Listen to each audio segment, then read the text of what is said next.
গত 3 তারিখ একটা কমপ্লেন পেয়েছে বুজুর্গনগর থানা এবং কেস রেজিস্ট্রি করেছেন Buzurgnagar PS case number 32 of 2022 under section 302 and 34 of IPC।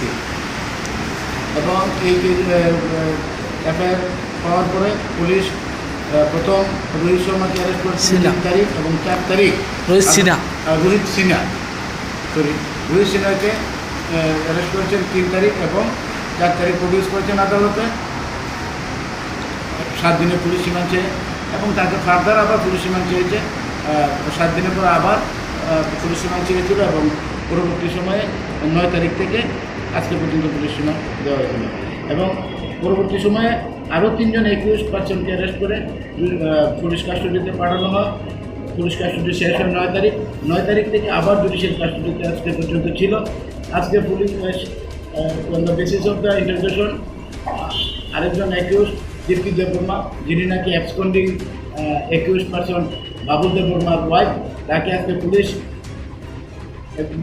Arrest করে আদালতে প্রডিউস করেছেন 5 দিনের পুলিশ রিমান্ড চেয়ে। কবে নাগাদ অ্যারেস্ট করেছে পুলিশ?